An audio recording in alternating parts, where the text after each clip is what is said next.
യുക്രൈനിൽ റഷ്യൻ ആക്രമണത്തിനിടെ കൊല്ലപ്പെട്ട കാസർഗോഡ് വെള്ളരിക്കുണ്ട് സ്വദേശി അഖിൽ ജോയലിന്റെ മൃതദേഹം നാട്ടിലെത്തിക്കാനുള്ള നടപടികൾ വിദേശകാര്യ മന്ത്രാലയം ആരംഭിച്ചു. 4 ഇന്ത്യക്കാർ ഉൾപ്പെടെ 10 പേരാണ് മിസൈൽ ആക്രമണത്തിൽ കൊല്ലപ്പെട്ടത്. ഒരു മാസം മുൻപാണ് വിവാഹ നിശ്ചയം ഉറപ്പിച്ച് അഖിൽ ജോലി സ്ഥലത്തേക്ക് മടങ്ങിയത്. ജോയൻ സാലി ദമ്പതികളുടെ ഏക മകനാണ് അഖിൽ. 19 വയസ്സിൽ കപ്പലിൽ ജോലിക്ക് ചേർന്ന അഖിൽ മികച്ച വടംവലി താരം കൂടിയാണ്. കാസർഗോഡ് ജില്ലയിലെ മലയോര മേഖലയായ വെള്ളരിക്കുണ്ടിനെ സംബന്ധിച്ചിടത്തോളം അഖിൽ ജോയിന്റെ വിയോഗം ഏറെ അപ്രതീക്ഷിതമായിരുന്നു. ഒരു മാസം മുൻപാണ് അഖിൽ ജോയൻ നാട്ടിലേക്ക് വന്നത്. അതിനുശേഷം വിവാഹം ഉറപ്പിച്ചാണ് വീണ്ടും ജോലിക്ക് മടങ്ങിയത്. വീട്ടുകാർക്കും നാട്ടുകാർക്കും ഒരുപോലെ പ്രിയപ്പെട്ടവനായിരുന്നു അഖിൽ ജോയൻ.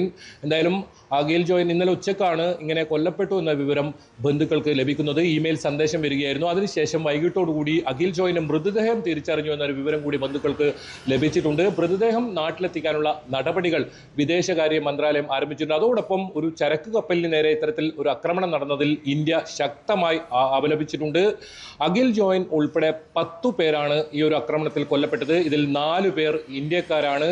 എന്തായാലും 19 വയസ്സിൽ കപ്പലിൽ ജോലിക്ക് കയറിയ അഖിൽ ഈ കുടുംബത്തിന്റെ ഏക അത്താണിയാണ്. വളരെ സാധാരണപ്പെട്ടൊരു കുടുംബമാണ് ഇവരുടേത്. അഖിൽ ജോയിന്റെ അച്ഛൻ ജോയിൻ ചിറ്റാരിക്കാലിലെ ഒരു ഹാർഡ്വെയർ കടയിലെ സെയിൽസ്മാനാണ്. അമ്മ ഒരു ബാങ്കിലെ പിഗ്മി കളക്ടറാണ്. അങ്ങനെ വളരെ സാധാരണപ്പെട്ട ഒരു കുടുംബത്തിന്റെ ഏക അത്താണിയാണ് നഷ്ടപ്പെട്ടത്.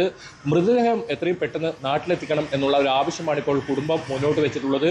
ഏതായാലും മുംബൈ ആസ്ഥാനമായുള്ള കപ്പലിലാണ് ഈ അഖിൽ ജോയിൻ ജോലി ചെയ്തിരുന്നത്.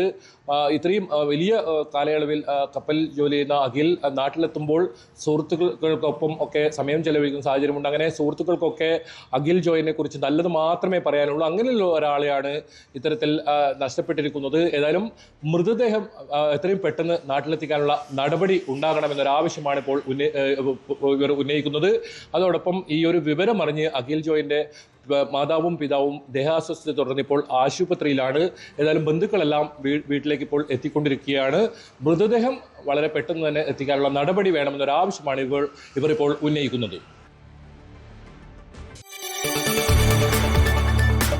കൂടുതൽ വാർത്തകൾക്ക് News 18 Keralam YouTube channel subscribe ചെയ്യുക.